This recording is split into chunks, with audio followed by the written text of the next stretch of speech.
मैं Piyush Kumar Goyal, mirror image writer. मैंने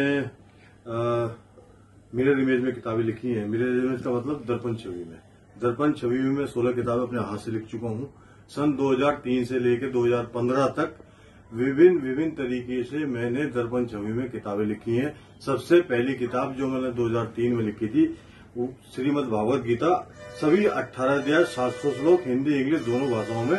ये वो विश्व प्रसिद्ध पुस्तक जिसने मेरी लाइफ को चेंज किया है, श्रीमद् भागवत गीता, जिसको मैंने दर्पण छवि में मिरर इमेज में लिखा है और मंच दिया है इस पुस्तक ने मुझे। दर्पण छवि का मतलब हिंदी और इंग्लिश दोनों भाषाओं में शब्दों को मैं उल्टा लिख देता हूं, जिसको आप शीशे में देखेंगे तो सीधा दिखाई देगा। उसके बाद मैंने जो किताब लिखी है, सुई से किताब लिखी है।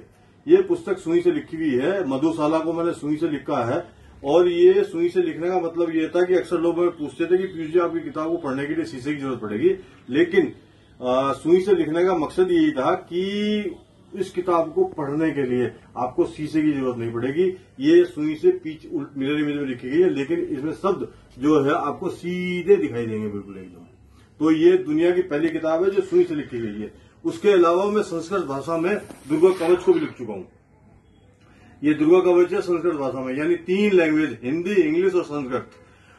इस तरह से सिलसिला चलता रहा। लोग पूछते रहे, मैं उनको जवाब देता गया। मैंने फिर गीतांजलि को 1913 में गीतांजलि को नोबेल प्राइज मिला था रविन्द्रनाथ टैगोर जी को गीतांजलि लिखने के लिए, साहित्य का। और ये गीतांजलि है जिसको मैंने मैनी कौन से लिखा है, देख लीजिए, मैनी कौन से।